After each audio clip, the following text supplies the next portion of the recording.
As we grow older, it's only natural that we start to lose the time we invest into our interests and hobbies, rather it be to complete a personal goal or committing to responsibilities that wouldn't get resolved if you had not implemented yourself to getting those responsibilities done.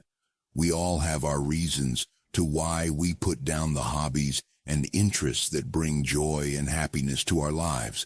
But what happens when you lose what passion, or worse, forget what it was that genuinely brought you happiness?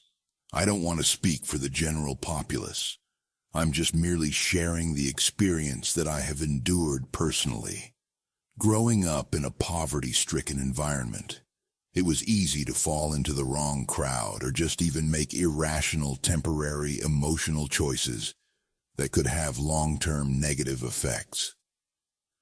Luckily, I found hobbies that kept me busy enough to distract me from looking to be accepted by people or contribute to anything that I truly didn't believe in, as I figured what it was that truly sparked my interests.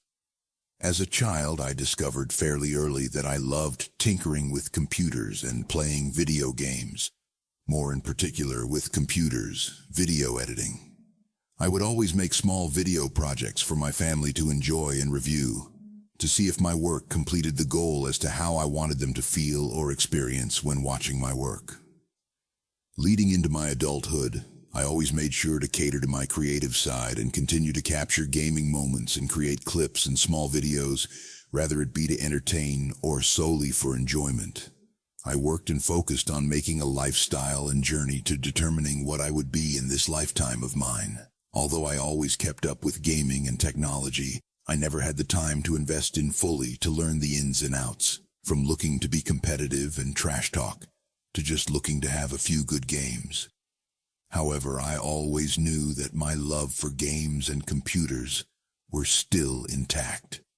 As the years go on, and I create more relationships and memories, I found myself not wanting to indulge in my hobbies anymore. In fact, when I would sit down and finally have the time to play the game, I would just sit for hours and look at my console with disgust. I had no longer found the enjoyment of playing a game while knowing that there is something I could be tending to or getting some task done.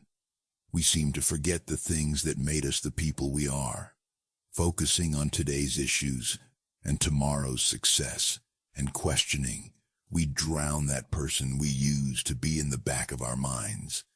I remember all of those years of wanting to own a proper gaming PC. Before I had even knew it, 5 years had flown by, and I was still nowhere near adapt to handling or feeling comfortable with my setup. It was as if the passion and motivation had left my grasp after finally working towards the goal of acquiring what I needed. I was baffled, to say the least. One could even say I was saddened about how my drive to pursue my dreams of gaming and video editing had been a mere blur for me in the past few or so years. I was watching my former self be fossilized, and it was by my own hands.